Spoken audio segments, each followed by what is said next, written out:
자, 여러분 이어서 보도록 하겠습니다. 문제집 248페이지, 문제집 248페이지 105번 문제부터 봅니다. 별 표시하시고요. 지문이 굉장히 길죠, 여러분들? 예, 굉장히 긴데 요거보다 조금 짧게나 요 정도 또 나오기도 합니다. 그래서 요 정도 사이즈가. 그래서 세법이 최근에는 지문 긴 게 또 한 대여섯 문제씩 또 나오기도 하잖아요. 그러니까 자, 이런 것도 적용할 수 있어야 됩니다. 세법은 항상 지문이 길다고 어려운 건 아니라고 그랬습니다. 자, 먼저 105번 문제 보니까 소득세법상 증여를 받고 5년 내에 타인에게 양도한 경우에 관한 설명으로 틀린 거 그랬습니다. 1번에 양도소득세를 부당하게 감수시키기 위해서 특수관계인에게 자산을 증여한 후 그 자산을 증여받은 자가 증여일부터 5년 내에 다시 타인에게 양도한 경우에 증여자가 그 자산을 직접 양도한 것으로 본다. 좀 생략은 됐지만 이 내용이죠. 어떤 거냐면 당초 증여자가 이거 보세요. 특수관계인에게 증여받아서 5년 내 양도할 때 조세에 부당한 감소가 있다 그러면 당초 증여자가 제3자에게 뭐예요? 직접 양도한 것을 본다. 맞잖아요. 조세에 부당한 감소가 있을 때요. 자, 그 다음에 2번 봅니다. 특수관계인에게 자산을 증여한 후 증여받은 토지를 5년 내에 타인에게 양도하여 부당행위 예산 부임 규정에 해당하는 경우 증여자를 양도세 납세무 절한다. 똑같은 얘기네요. 특수관계자한테 증여받아서 5년 내 양도할 때 요거 당초 부당예산 부임 특례 요거 증여 우양도에 해당하면 당초 증여자가 양도세 납세무자가 됩니다. 그죠, 여러분들? 요거 그 얘기고. 그 다음에 3번입니다. 배우자 또는 직계존비속에게 증여받은 토지를 5년 내 타인에게 양도한 경우 당초 증여자를 양도소득세 납세무자로 한다 그랬습니다. 자, 우리가 배우자 만약에 이 문제가 이런 식으로 나와요. 처음에는 이렇게 특수관계자에게 증여했다가 양도한다고 하면서 나중에 문제가 또 이렇게 바뀔 수도 있어요. 자, 배우자로부터 증여받아서 5년 내 양도에 그러면 이제 배우자 직계존비속간 이월세 특례가 적용됩니다. 납세무자 누가 됩니까? 수증자가 납세무자입니다. 당초 증여자가 아니라 이월세 특례에서 납세무자 누구다? 수증자. 증여받은 배우자 직계존비속이 납세무자고 수증자가. 증여 후 우회 양도에서는 누가 납세무자가 되고 당초 증여자가 납세무자가 되고요. 아시겠습니까, 여러분? 이런 얘기입니다. 그래서 3번 지문 틀렸습니다. 이월세 특례 배우자 직계존비속으로부터 증여받아서 5년 내 양도하면 배우자 직계존비속간 이월세 특례가 적용되는 거고 이월세 특례에서는 누가 납세무자다? 수증자가 납세무자입니다. 자, 그래서 여기 3번 틀렸습니다. 4번 보시면 사업인정고시일로부터 소급해서 2년 이전에 증여받은 경우로서 공시법이나 그 밖의 법률에 따라 협의매수 수용된 경우이거나 1세대 1주택 비과세요건 충족했음에도 불구하고 비과세 대상에서 제외되는 고가주택을 포함해서 1세대 1주택 비과세 규정이 적용되는 경우거나 이월과세를 적용해서 계산한 결정세액이 이월과세를 적용하지 않고 계산한 결정세액보다 적은 경우에는 이월과세를 적용하지 않는다 되어 있습니다. 여러분 여기 어떤 거냐면 보세요. 여기 이월과세 특례는요. 여기를 봅니다. 여러분 이월과세 특례는 이런 거예요. 자, 배우자 직계존비속으로부터 증여받아서 5년 내 양도하면 이월과세 특례가 적용되는데요. 특례 적용하지 않는 경우도 있는데 일단 한번 요거부터 물어보겠습니다. 여기 지금 문제집에는 없지만 자, 한번 보겠습니다. 어떤 거냐면 배우자로부터 증여받아서 5년 내 양도할 때 배우자 간의 혼인관계가 소멸됐어요. 그랬을 때는 특례 적용하겠어요, 안 하겠어요? 배우자로부터 증여받아서 5년 내 양도하는데 혼인관계가 양도한 시에 소멸됐습니다. 자, 혼인관계 소멸됐다는 건 뭐예요? 이혼했다는 얘기죠? 그랬을 때 특례 적용한다, 안 한다? 안 하겠어요? 자, 그러면 사람들이 어떻게 하냐면요. 자, 양도할 시점에 혼인관계 소멸됐을 때는 특례를 적용하지 않는다 그러면 사람들이 어떻게 해요? 자, 2억에 샀어요. 가격이 많이 엄청 올랐어요. 일단 배우자한테 증여한 다음에 양도할 시점에 있죠? 양도할 시점에 법원 갑니다, 둘이. 손잡고 둘이 법원 갔다가 판사 앞에서만 손을 딱 떼면서 자, 이혼 시켜달라고 하고, 그래서 왜 이혼하려고 하냐 그러면 성격 차이라고 하고, 그 다음에 자, 다시 좀 생각 좀 해보라고 하면 생각해보나 우리는 꼴 보기 싫고 이제 끝났다 이러면서 빨리 처리해달라고 하면서 판사 앞에서는 막 씩씩대면서 으르렁거리다가 판사 앞에서 나와가지고 앞에서 나와서 법원 이제 바깥에 나온 다음에는 법원 앞에 있는 국밥집 같이 들어가지고 밥 먹고 점심 먹고 그 다음에 이제 각자 헤어집니다. 그랬다가 밤만 되면 합치겠죠. 그렇기 때문에 양도 당시에 혼인관계가 소멸됐을 때도 특례는 적용합니다, 여러분들. 악용의 소리 막기 위해서. 근데 사망으로 혼인관계가 소멸된 경우에는 특례를 적용하겠어요, 안 하겠어요? 안 하겠어요, 여러분들? 악용의 소지가 없잖아요. 세금 때문에 둘 중에 한 사람 가위바위보 해가지고 죽을 사람은 없잖아요. 그러니까 사망으로 혼인관계 소멸된 경우는 특례 적용한다, 안 한다? 안 해요. 특례 적용 안 하면 이제 이건 증여자는 생각할 필요가 없어요. 특례 적용 안 하면 수증자가 양도한 거고, 이 수증자가 증여받은 날로부터 양도일까지 보유기간 계산하고, 취득가격도 증여받은 당시 재산가액으로 해서 양도세 계산한다, 그런 얘기입니다. 자, 그럼 또 이번 보세요. 또 이제 여기 문제집에 나와 있는 거예요. 지금 얘기한 거는 문제집에 안 나온 거고, 혼인관계가 소멸된 경우는 특례 적용합니다. 근데 다만 사망으로 혼인관계가 소멸된 경우는 특례 적용한다, 안 한다? 안 합니다. 그 다음에 또 증여받아서요 2년 내 수용으로 양도합니다. 그럼 특례 적용하겠어요, 안 하겠어요? 안 하겠죠? 내가 양도하고 싶어서 양도한 거 아니잖아요. 수용으로 양도하니까 특례 적용 안 해요. 또 1세대 1주택 비과세 요건을 갖춘 주택을 증여받아서 양도합니다. 그럼 어차피 비과세니까 특례 적용해야 하나요? 안 해요. 근데 특이하게도 고가주택이다. 1세대 1주택인 고가주택이면 양도세를 과세해야 하나요? 양도세 비과세에 과세해요. 1세대 1주택인 고가주택이면 양도세를 과세해야 하나요? 그래도 우리가 이 정도는 알고 있어야죠, 여러분들. 고가주택일 때, 실거래가액 9억 원 초과하는 고가주택일 때는 1세대 1주택 비과세금 갖췄어도 비과세가 배제되고 과세가 됩니다. 다만 이제 9억 원까지 비과세인 걸 빼기 위해서 안분 계산해서 양도책 계산하는 거지. 자, 비과세 요건을 갖췄어도 고가주택일 때는 과세합니다. 그런데도 특이하게도 1세대 1주택인 고가주택을 양도할 때도 특례는 적용한다, 안 한다? 안 한다는 걸 잘 알아주셔야 돼요. 이것들이 몇 년 전에 다 이게 이제 신설된 거라. 그 다음에 또 하나, 배우자 직계점유소관 이율과세 특례 규정을 적용해서 계산한 결정세액이요. 특례를 적용하지 않고 계산한 결정세액보다 더 적어요. 그러면 특례를 적용한 게 오히려 더 적으면 뭐하러 특례를 적용해? 특례를 적용하지 않습니다. 어떤 수강생분이 그러면 우리 같은 사람들한테 좋은 거 아니잖아요. 그런데 우리 세법은 항상 수험생일 때는 누구 입장에서 생각해야 돼요? 과세권자 입장에서 항상 생각을 하라고 그랬잖아요. 과세권자 입장에서는 유리한 거예요, 불리한 거예요? 유리한 거지. 그러면 과세권자 입장에서 생각해야 되는데 꼭 우리 입장에서 생각하면 안 돼요. 그래서 또 제가 분명히 그렇게 설명을 했더니 그런데도 어떤 수강생은 아니 그런 법이 어디 있어요? 뭐 그러는데 진짜 그런 식으로 따지면 어떻게 그래서 그렇게까지 또 뭐 그런 법이 어딨냐고 그러는데 하여튼 과세권자가 입장에서는 이율과세 특례를 적용해서 계산한 결정세액이 특례 적용하지 않고 계산한 결정세액보다 또 적으면 특례를 적용한다, 안 한다? 안 합니다. 자, 이렇게 해서 특례를 적용하지 않는 것도 여러분들이 쭉 알아두셔야 돼요. 자, 배우자가 사망하거나 사망으로 혼인관계 소멸된 경우 특례 적용 안 해요. 수용당해서 양도하는 경우 특례 적용 안 해요. 1세대 1주택 비과세권을 갖춘 주택을 증여받아 양도할 때 특례 적용 안 해요. 고가주택 포함해서 1세대 주택인 고가주택 포함해서 또 이율과세 특례를 적용해서 계산한 결정세액이 특례를 적용하지 않고 계산한 결정세액보다 더 적으면 특례를 적용한다, 안 한다? 안 한다. 이렇게 해서 특례 적용하지 않는 것도 꼭 알아둡니다, 여러분들. 깊은 내용이지만 아직 시험에 안 나오고 있으니까 꼭 알아두셔야 되고요.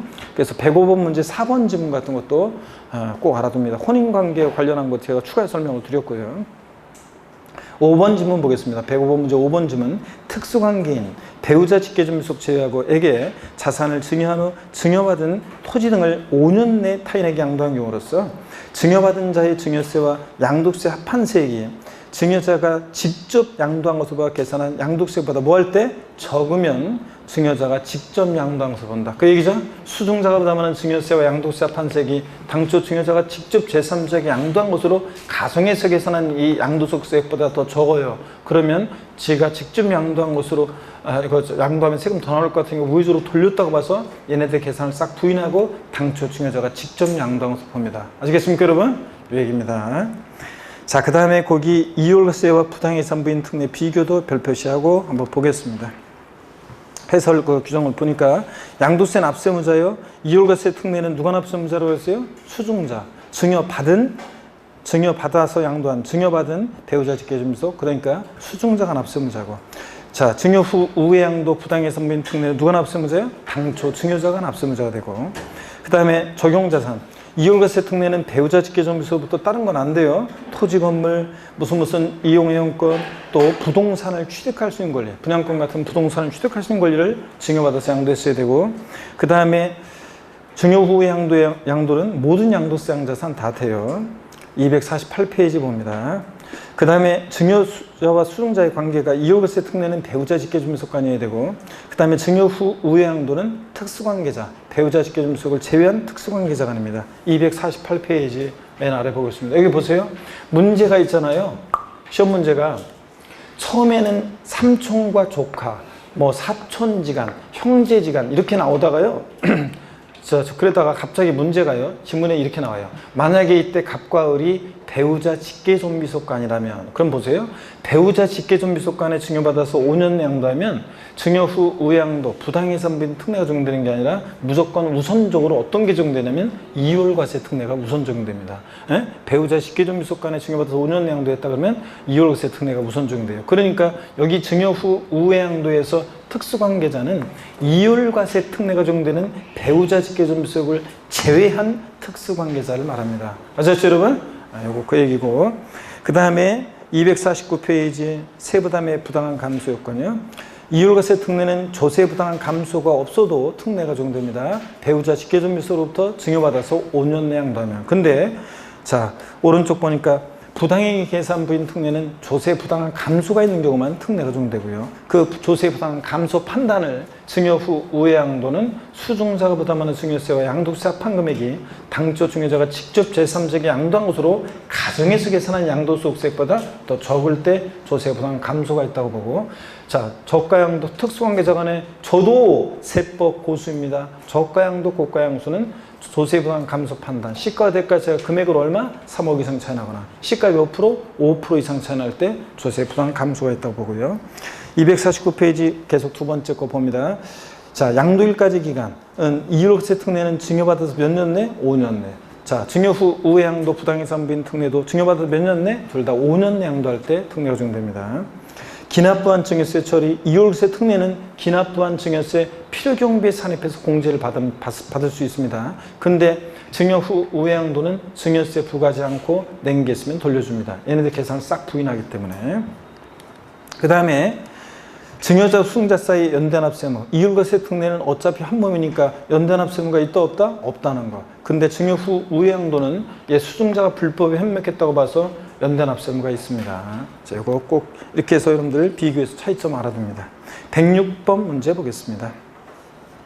소득세법상 고자 갑이 2020년 6월 2일에 자신의 주택을 특수관계인 배우자 직계존비속 제외한 특수관계인에 의해 속하는 을에게 시가에 비해 저가로 양도했습니다. 특수관계자에 저가 양도했대요. 이 경우 양도세에 관한 설명으로 틀린 거 그랬습니다. 1번 갑이 을에게 양도함에 따라 양도소득세 부담을 부당히 감시킨 것으로 시킨 경우에는 갑의 거래 행위를 부인하고 뭐에 따라서 양도세 계산합니까? 시가로 계산한다 그랬습니다. 그랬죠?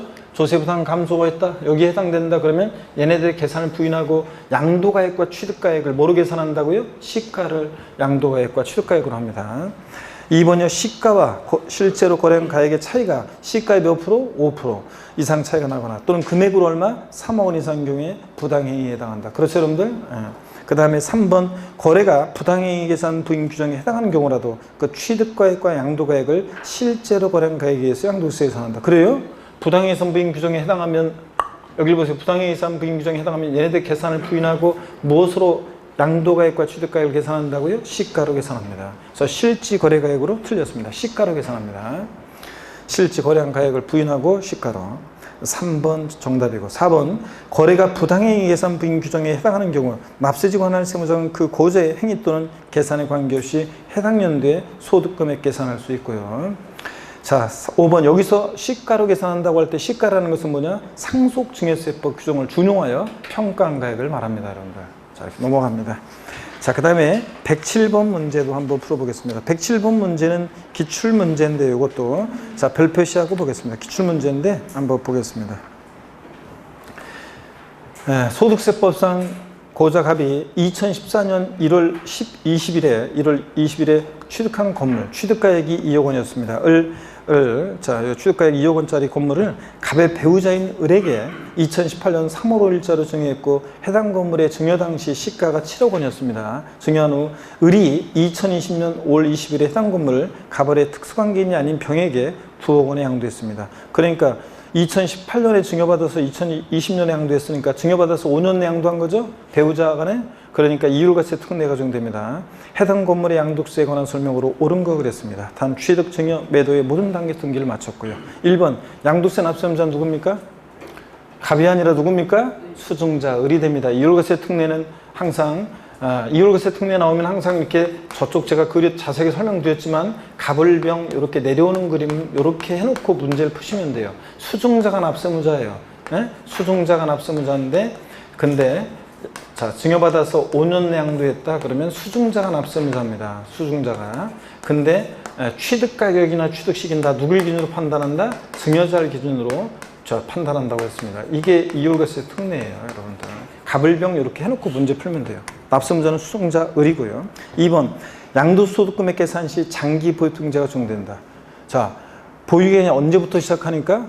만약에 증여받은 날로부터 보유기간이 시작됐다 그러면 자, 장특공제 받으려면 3년 이상을 보유해야 되는데 2018년도부터 2020년이니까 3년 보유를 못했으니까 장특공제 못 받아요. 근데 이율과세 특례는 보유기간이 언제부터 시작해? 당초 증여자가 취득하는 때부터 보유기간이 시작하니까 그러니까 2014년도부터 해가지고 1월 20일부터 2020년 5월 20일이니까 몇 년 보유했어요? 6년 이상 7년 미만이니까 일반적인 건물이니까 보유연수의 몇 프로씩? 2%씩. 그래서 6년 이상 7년 미만이니까 26, 12. 자, 장특공제는 양도 차익의 12%를 공제받을 수 있습니다. 그래서 2번 적용된다. 맞습니다. 3번이요. 양도차익 계산 시 양도가에서 공제할 취득가액은 7억 원이다. 증여받은 당시 가격으로 계산해요? 자, 양도세 계산 시 취득가격은 당초 증여자가 취득한 가격으로 해야 되죠? 그러니까 얼마요? 2억 원을 취득가격으로 하고요. 4번입니다. 을이 납부한 증여세는 양도세 납부세액 계산 시 세액공제한다 그랬는데 세액공제는 가필차장 소기과에서 과세표준 곱하기 세율에서 구한 그 산출세액에서 공제하는 게 세액공제인데 기납부한 증여세는 어디에? 필요경비, 필요경비에 산입해서 공제받을 수 있습니다. 세액공제가 아니라 뭐 한다고요? 필요경비에 산입해서 공제받을 수 있습니다. 세액공제한다 틀렸습니다. 필요경비로 공제받습니다. 자, 그 다음에 필요경비에 산입해서 공제받고 5번이요. 양도세에 대해서 갑과 을이 연대 납세금을 진다 그랬는데 증여자와 배우자 직계전비성은 어차피 한 몸이니까 연대 납세금가 있다 없다? 없다 그랬습니다, 여러분들. 그래서 저거를 여러분들이 반드시 잘 알아두셔야 되고 그 다음에 그래서 2번이 정답이고 108번 문제 한번 볼까요? 108번 문제. 요거는 30회 작년 문제인데 작년에 이건 부담부 증여에 관한 게 갑자기 또 뜬금없이 여기 나왔는데 부담부 증여를 제가 지난번에 살짝 설명을 드렸었어요. 이거 108번 문제는 부담부 증여에 관한 아주 깊은 내용까지 해가지고 물어봤었는데 작년에 30회 문제에서 제일 어려웠던 문제였습니다. 자, 어떤 건지 한번 보겠습니다. 고자 갑은요. 국내에 있는 양도소득세 과세상 X토지를 2011년 시가 1억 원에 매수해서 2020년 배우자 을에게 증여했습니다. X토지에는 갑의 금융기관 차입금 5천만 원에 대한 저당권이 설정되어 있고 을이 이를 인수한 사실은 채무부담 계약서에서 확인이 됩니다. 배우자 직계존비속 간의 부담부 증여지만 채무 인수사실이 입증되면 자, 이거 부담부 증여 적용된다고 그랬죠? 네. 그래서 채무 인수액은 양도에 해당합니다. 자, 그 다음에 X토지 증여가액과 증여시 상속세 및 증여세법에 따라 평가한 가액, 시가는 각각 2억 원이었다 그랬습니다. 자, 다음 중 틀린 것은 그랬습니다. 1번이요. 배우자 간 부담부 증여로서 수증자에게 인수되지 아니한 것으로 추정되는 채무액은 부담부 증여의 채무에 대한 부분에서 제외한다 그랬는데 여러분 우리가 부담부 증여하게 되면 부담부 증여는 자 보세요. 제가 계속 설명드린 게 이거죠. 제가 맨날 설명드린 게 갑이라는 사람이 을한테 증여하는데 어떤 시가 5억 상당 토지를 증여하고 이 토지에는 은행에서 빌려 쓴 3억 원의 차입금이 있고 이런 거로 이렇게 설명드렸잖아요. 네?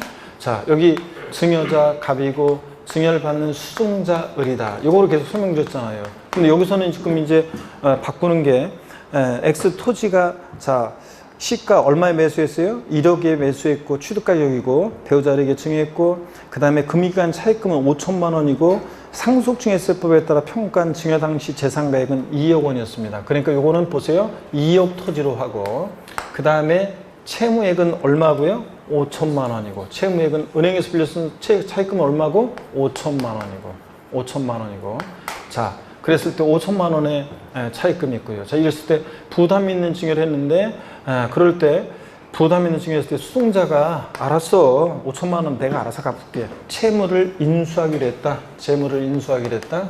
자, 수증자가 채무를 인수하기로 했습니다. 그러면 채무 인수하기로 했을 때 그러면 증여자, 수증자 내들 세금 관계를 말해봐라 그러면 증여자는 수증자가 인수하는 이 채무 인수액 상당액 있잖아요. 채무 인수액 상당액. 저 3억 원 부분은 3억 원 부분에 대해서는 자, 증여자한테 양도소득세가 부과된다고 그랬죠? 네, 양도소득세 계산해서 납부할 의무가 있다고 그랬잖아요. 자신이 갚아야 할 돈 3억 원을 수증자가 대신 갚아주니까 3억 원이라고 그랬어요? 죄송합니다. 아유, 저 채무인수액 5천이라고 하니까 맨날 예를 들었던 게 있어가지고 5천만 원에 대해서는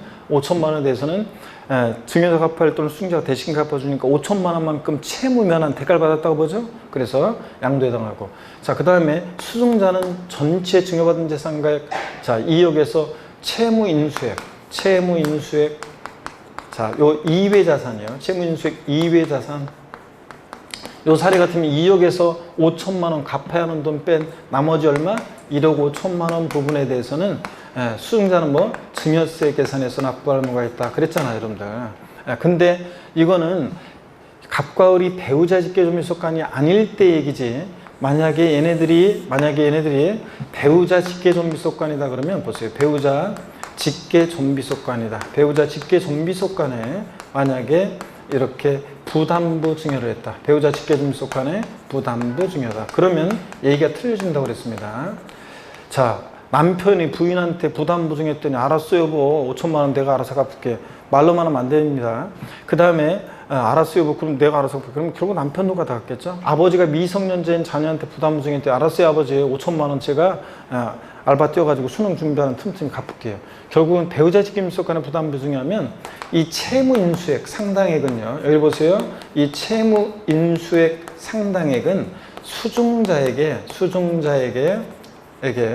인수되지 않은 것으로 뭐 한다고요? 추정한다고 그랬습니다. 인수되지 않은 것으로 추정하니까 이거 본다 그러면 틀려요. 인수되지 않은 것으로 추정해요. 그러니까 인수되지 않은 것으로 추정하니까 증여에 해당하고 양도소득세 양도에 해당하지 않습니다. 왜냐하면 수증자에게 인수가 돼야지만 증여자는 5천만 원만큼 채무면은 대가를 받았다고 보는 건데 인수되지 않은 것으로 추정하니까 2억 전체에 대해서 증여하는 것으로 추정합니다. 근데 단 추정이니까 반대 증거 있으면 깨질 수 있죠. 단 채무 인수 사실이 지금 같은 경우는 채무부담 계약서에서 확인된다고 그랬잖아요. 채무 인수 사실이 만약에 채무 인수가 입증이 되는 경우에는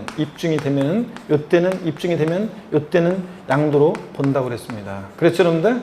그래서 배우자 직계존비속간의 부담부 증여는 항상 양도소득세에 과세되지 아니한다. 항상은 아니에요. 채무인수 시 입증이 되면 양도로 보는 경우도 있습니다. 원칙은 인수되지 않은 것으로 추정해서 증여세 부과되지만 전체에 대해서. 근데 여기서는 지금 1번 지문은 배우자 직계존비속간의 부담부 증여인데 만약에 채무인수가 인수되지 않은 것으로 추정한다고 그랬잖아요. 원칙적으로. 그러니까 여기서 보세요.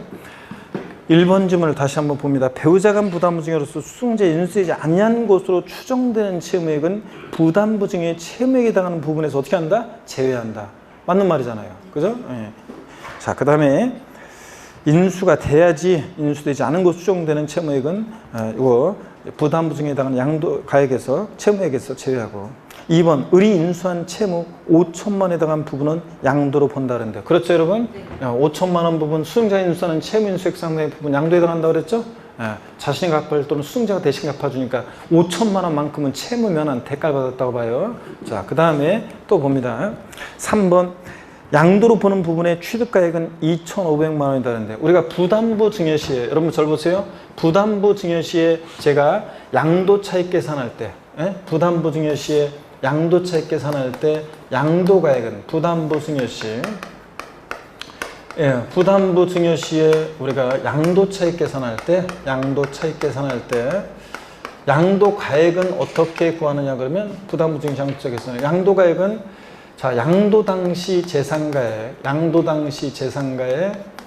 여기다가 증여받은 재산가액분의 채무인수액을 곱해서 구한다고 그랬습니다. 그랬죠 여러분들? 채무인수액을 곱해서 구해요. 그러면 이 양도 당시 재산가액이라는 게 지금 자 증여자 입장에서 보면 양도 당시 재산가액은 증여자한테 양도세가 부과되니까 증여자한테 봤을 때는 양도 당시 재산가액이 얼마예요? 2억이요.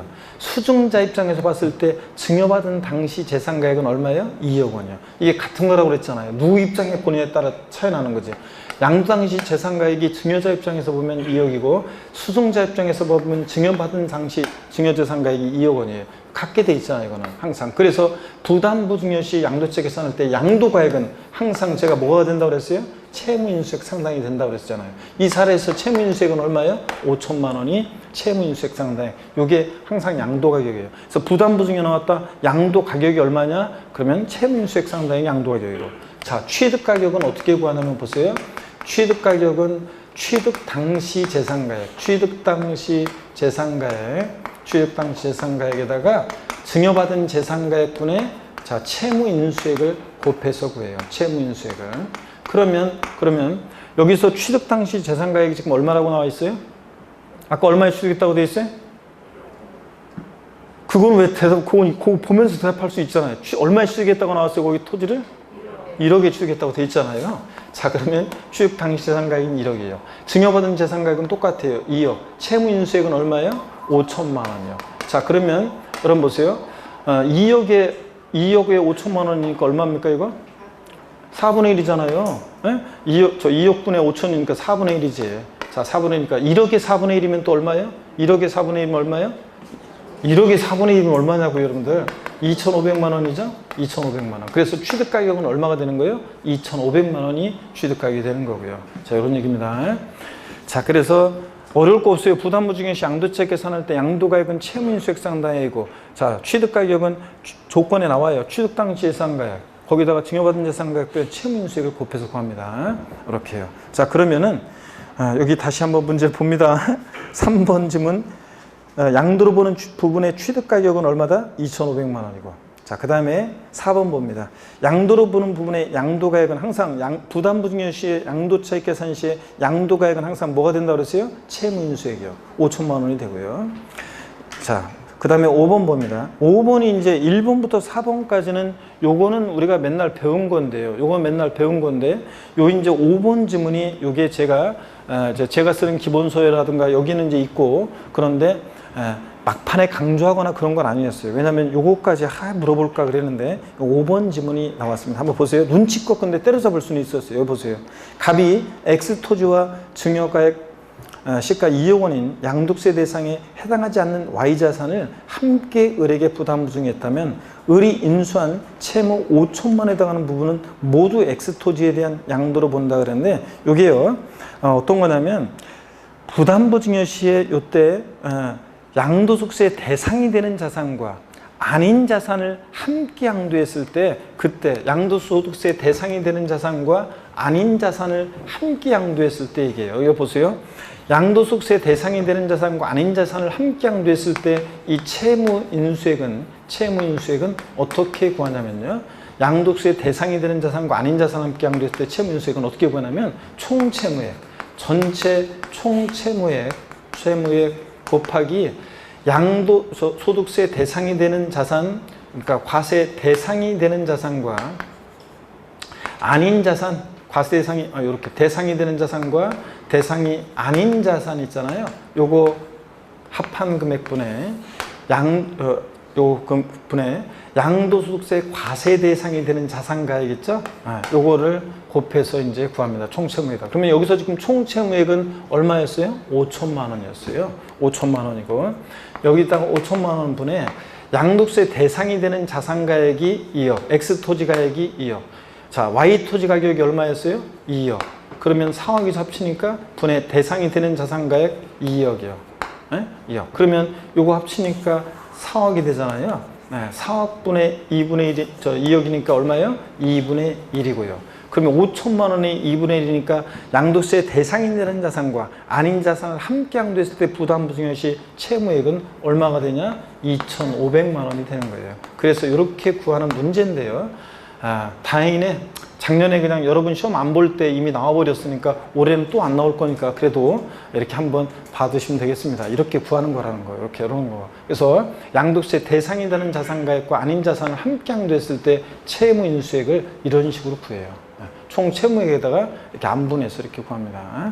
자, 그런 거예요. 그래서 5번이 정 5천만 원이 아니라 얼마냐? 2,500만 원에 해당하는 부분을 양도한 것을 본다. 이렇게 돼 있어야 되는데 5천만 원에 해당하는 부분은 모두 엑스토지한 양도로 본다. 이렇게 돼 있어서 이게 틀린 겁니다. 2,500만 원 정답입니다. 그래서 5번이 여러분 정답이라는 거. 그래서 해설에 조금 자세히 안 나왔는데 이런 식으로 계산하는 계산식이 안 나왔는데 이런 거예요, 원래. 자, 이렇게 해서 여러분들이 알아두시면 되겠습니다. 자, 됐고요. 그래서 부담보증액에 관해서 올해 30일의 시험에 또 독립화 문제로 사례 문제가 나올 가능성 낮으니까 부담보증에 관한, 그렇지만 전반적인 이런 얘기들은 알아두셔야지, 그래도 이해하고 있어야지 되겠습니다. 자, 109번 문제는 자, 한번 보겠습니다. 소득세법상 양도소득세에 관한 설명으로 틀린 것은 그랬습니다. 먼저 여러분요, 5번 지문만 한번 보겠습니다. 5번 지문 한번 보시면 국내 거주자가 토지와 주식을 양도하는 경우 각각 발생한 결손금은 양도소득금액 계산 시 이를 통산한다 그랬는데, 여러분 잘 보세요. 우리 양도소득금액의 구분 계산이라고 그래가지고 구분 계산 그래가지고 토지, 건물, 부동산에 관한 권리, 기타라산 얘네들 양도소득금액과 주식 양도소득금액과 파생상품 양도소득금액은 각각 구분 계산하고 서로 결손금을 통산한다 안 한다? 안 합니다, 여러분들.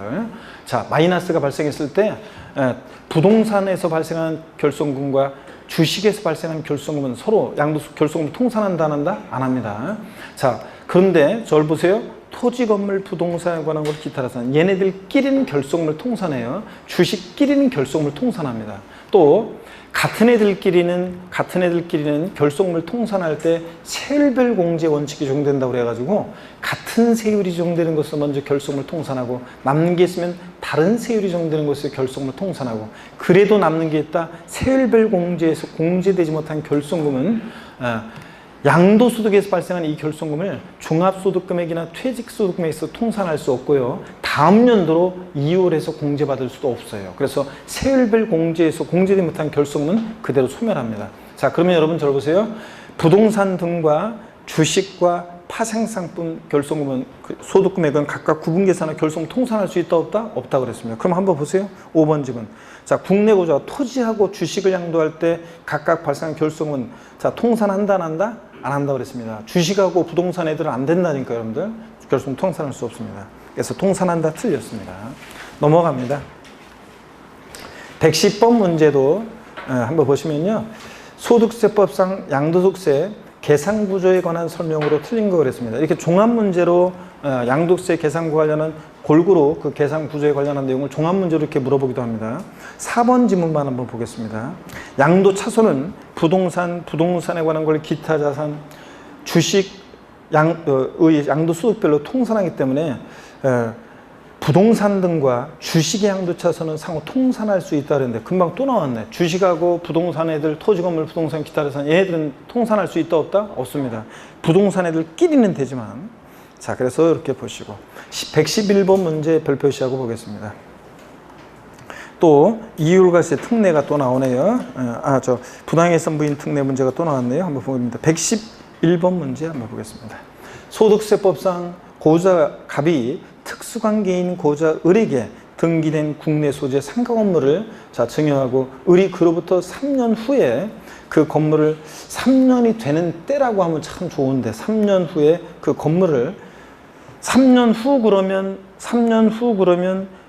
3년 1개월도 포함하고 4년도 포함하고 5년도 포함하고 10년도 다 들어가는 거잖아요. 무한정이지 후 그러면.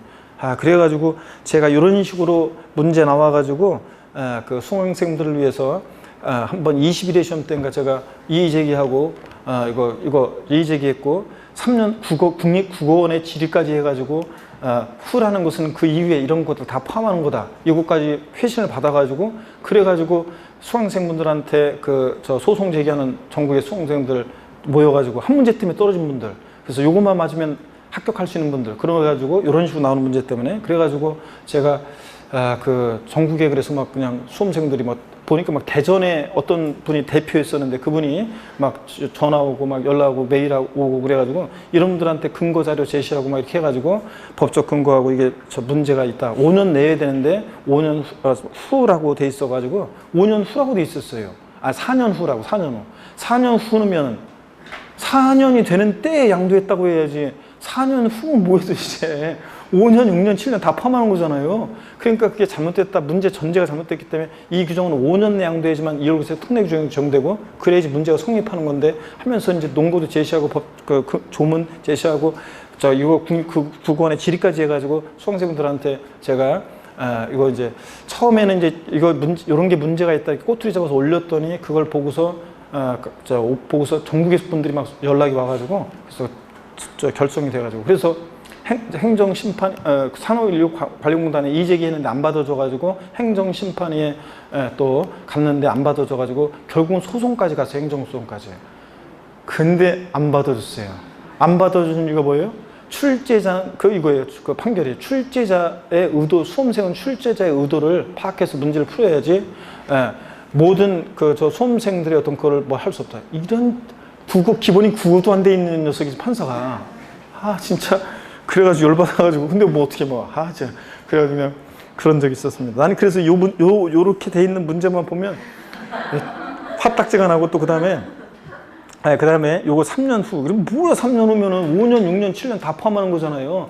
이 규정은 반드시 5년 내라는 전제가 돼야지 이게 성립되는 거예요. 이 규정은 5년 내 양도해야 돼요. 내 법령에 5년 내라고 돼 있으면 3년이 되는 때 뭐 이렇게 돼 있어야죠. 그죠? 아니면 3년 이내 뭐 이런 식으로 했어야지 3년 후면 뭐해 대체. 이건 말이 안 되는 거예요. 이건 진짜 국어 기본이 안 돼 있는 건데 이렇게 돼 있는 걸 갖다가 뭐 출제자 의도를 파악하라고? 아니 한글 기본이 잘못돼 있는데. 그죠? 이거 흥분하게 만드네 또 오늘. 자, 그래서 그때 생각만 하면 그래서 여러분 3년이 되는 때라고 이렇게 받아들이시면 3년이 되는 때라고 하셔야 됩니다. 혹시라도 또 이렇게 나왔다 그러면은 또 소송 들어가면 안 되니까 그냥 3년이 되는 때 양도한 것으로 받아들여서 문제를 푸셔야 됩니다. 아셨죠, 여러분? 괜히 또 나만 또 우기면 또 소용없어요. 또 그거 안 받아주면 또 뭐야. 아유, 진짜. 그래가지고 3년이 되는 때 그 건물을 가불과 특수경계 없는 거주자 병에게 양도한 경우에 관한 설명으로 틀린 거 그랬습니다. 1번 질문 보니까 을이 갑의 배우자인 경우에 을의 양도채 계산 시 취득가액은 갑이 건물을 취득한 당시 취득가액으로 한다. 예? 자, 요거 을이 갑의 배우자다 그러면 2월세 특례죠? 예? 자, 5년 양도했으니까 2월세 특례고 을의 양도채 계산 취득가액은 당초 증여자 갑이 취득한 당시 가액으로 한다. 그렇죠, 여러분들? 2월세 특례는 다 증여자 기준으로 판단합니다. 2번 을이 갑과 증여 당시에는 혼인관계가 있어서나 양도 당시 혼인관계가 소멸됐을 때 특례 적용한다고 그랬어요? 안 한다고 그랬어요? 한다고 그랬어요, 제가? 그러면 다 그냥 법원 간다니까 판사 앞에. 양도 당시 혼인관계가 소멸됐을 때는 특례를 적용해야 하네요? 안 한다고 그랬잖아요. 저 안 한다고 그랬어요, 제가? 예? 그래도 안 속고. 양도 당시 혼인관계가 소멸됐을 때는 특례를 적용한다, 한다? 합니다. 어떤 때만 안 한다? 사망으로 혼인관계가 소멸됐을 때. 사망으로 혼인관계가 소멸됐을 때 특례 적용 안 합니다.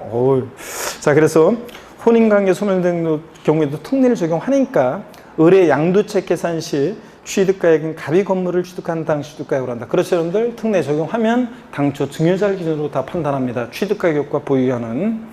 3번 을이 갑의 배우자인 경우. 그러면 또 2월세 특례예요. 건물에 대한 장기 보유 등재액은 건물의 양도차액에 갑이 건물을 취득한 날부터 기산한 보유기한별 공제를 곱하여 계산한다. 하여튼 2월세 특례 적용된다. 그러면 다 누굴 기준으로 취득가격과 취득 시기를 판단해? 증여자, 갑이요. 증여자를 기준으로. 맞습니다. 4번 을이 갑의 배우자 및 직계임속 외의자인 경우. 문제 이런 식으로 나와요.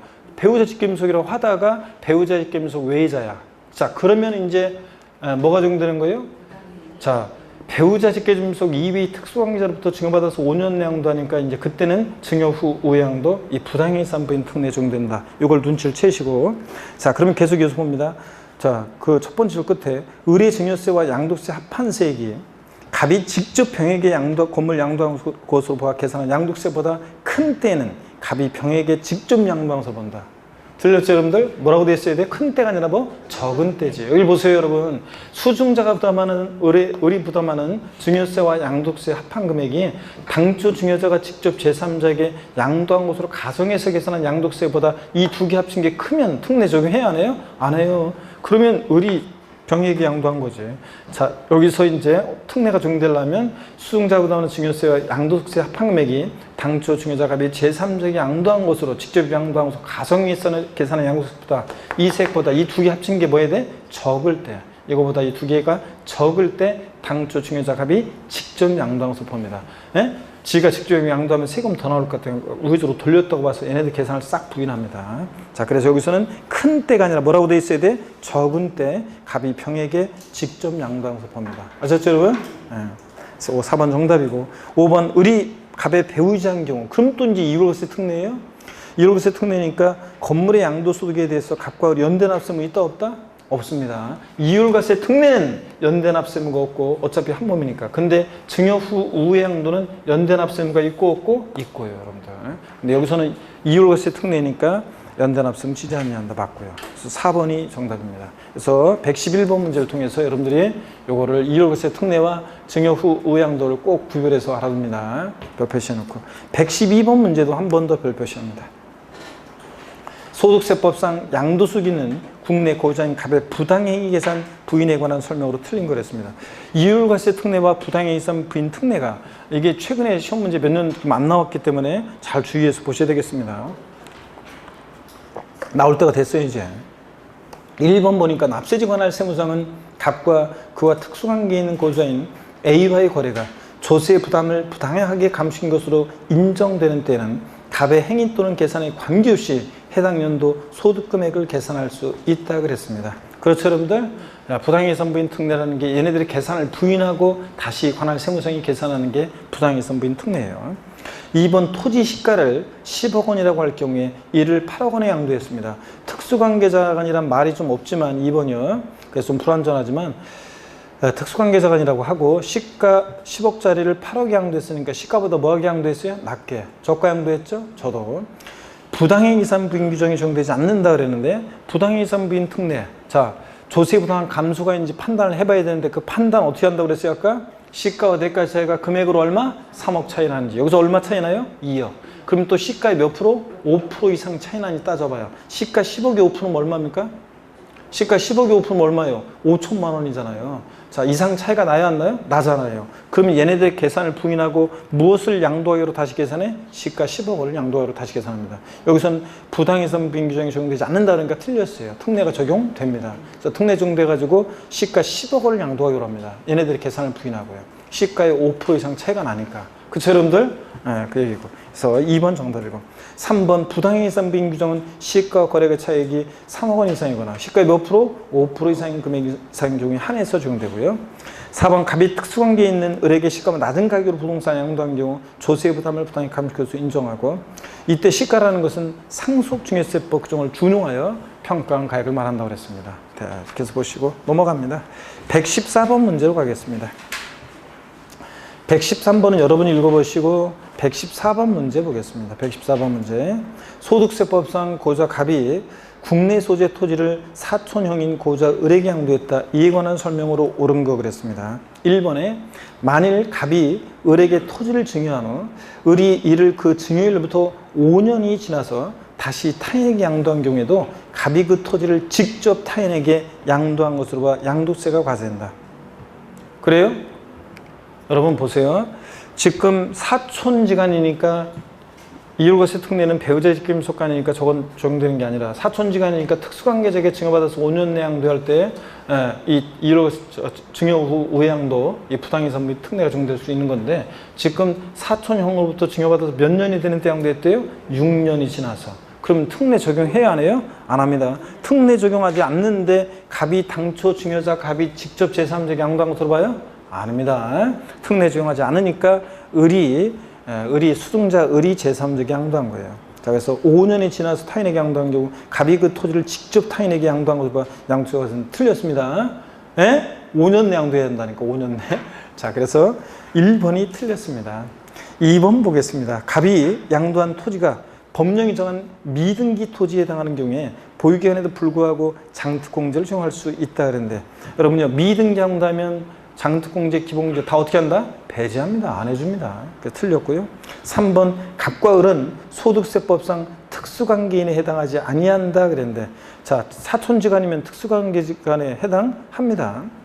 3번입니다. 4번이요. 4번입니다. 갑이 상속증여세법에 따라 시가 8억 원으로 평가된 토지를 을에게 7억 5천만 원 양도한 경우 양도책 계산 시 양도액 8억 원으로 계산한다는데, 자, 여러분, 뭐 사촌지간이죠? 특수관계자간에 시가보다 뭐하게 양도했어요? 낮게. 저도 저가 양도했어요. 그러면 조세에 부당한 감소가 따져봐야죠. 시가와 대가치가 금액으로 3억 차이 안 나죠? 5천만 원밖에. 시가 8억, 7억 5천이니까. 근데 시가에 그러면 또 몇 프로? 5% 이상 차이는 따져봐요. 8억에 5%면 얼마입니까? 5, 8, 40 얼마예요? 4천만 원이요. 4천만 원 이상 차이가 나잖아요. 조세 부담 감소가 있다고 봐서 얘네들의 계산을 부인하고 양도 가격을 뭐로 합니까? 8억 원 시가를 양도하러 합니다. 8억 원으로. 맞죠, 여러분들? 그러니까? 그래서 4번이 정답입니다. 이해하면 쉬운데 이것도 혼자 헤매고 계시면 안 되고요. 자, 그럼 나중에 또 물어보시고. 4번입니다. 5번입니다. 해당 토지가 미등기된 곳으로 법령이 정하는 미등기 양도 제외재산이 아니라면 몇 프로 세율 정도의 미등기 양도하면 70%입니다.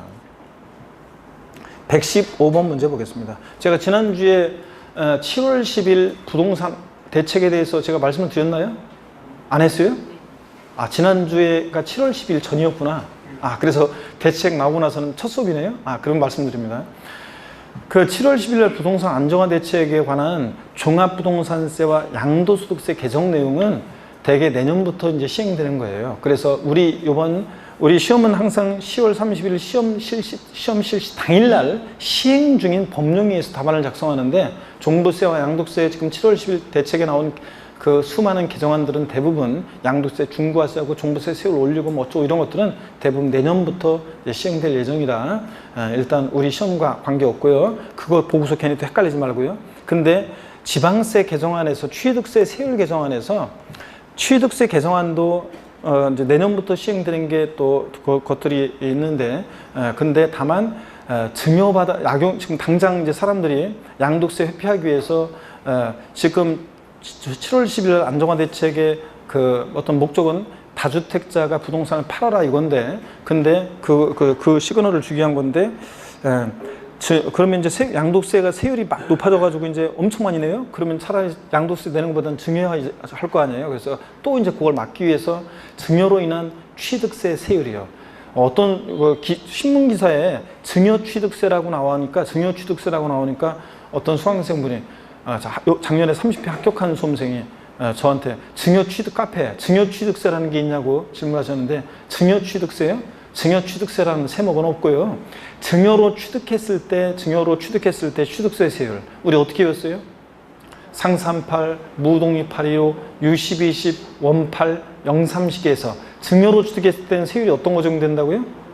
무동이 815잖아요. 증여 같은 무상승계 취득은 무동이 815. 비용이 사업자가 증여나 기부받았다? 무동이 8. 2.8%. 일반인이 증여나 기부받았다. 무동이 8, 1호, 3.5%입니다. 그래서 여기다가 이제 물론 이제 부가세, 농특세, 지방교육세까지 하면은 물론 이제 한 약 4% 정도의 취득 관련 세금을 내는데, 내년에도 증여로 인한 취득세 세율은 무동이 8, 1호. 이건 원칙은 변함이 없어요. 근데 다만 일반적인 상가나 토지를 여러분들이 증여나 기부받았다? 그럼 무동이 8, 1호 3.5%예요. 아마 내년에도 똑같을 거예요. 근데 다만 이제 주택을 증여받았을 때 세율을 이제 높이겠다는 얘기입니다. 그래서 뭐 2주택일 때, 3주택 이상일 때 이렇게 해가지고 이제 증여로 인한 취득세 세율을 뭐 2주택일 때는 8%, 뭐 3주택이면 그러면 뭐 12% 막 이런 식으로 올리겠다는 얘기예요. 그런 건데, 어떻든 간에 이거는 요 증여로 인한 취득세 세율은 빨리 편법을 막기 위한 거기 때문에 아마 요거는 시행 시기가 이거는 이제 바로 들어갈 거예요. 아마 이 시행 시기가. 그래서 법이 개정 통과되면은, 국회를 통과하면 요거는 바로 시행될 가능성이 있어요. 그래서 우리 시험 범위 내로 요거 하나만 들어올 가능성이 좀 있어요. 그래서 아직은 이제 정확하게 확정이 안 됐으니까 나중에 여러분 제가 이제 확정이 되면은 제가 요거 개정 내용, 혹시 이제 요거 말고도 시험에 또 범위에 들어오는 게 있으면 그 개정 내용들은 나중에 제가 그걸 여러분한테 강의 때도 얘기해드리고 또 그 다음에 자료도 나가고 이렇게 하겠습니다, 여러분들. 아셨죠? 그러니까 그 전까지는 제가 요거 올해 시험 범위에 들어왔어요. 그러니까 요거는 반드시 알고 가셔야 되라고 얘기하는 것 말고는 여러분들은 신경 쓸 필요가 있다 없다? 없다. 괜히 그런 거 막 보고서 헷갈려가지고 요번 시험하고 헷갈려가지고 이렇게 하면 안 돼요, 여러분들. 다른 거는 신경 쓸 필요가 없다 말씀드립니다. 자, 그 다음에 그래서 4번 문제까지 봤고요. 115번 문제는 양도소득세 이제 신고납부에 관한 얘기입니다. 잠깐 쉬었다가요. 115번 문제 별 표시해 놓고 여기부터 잠깐 쉬었다가 보도록 하겠습니다. 잠깐 쉽니다.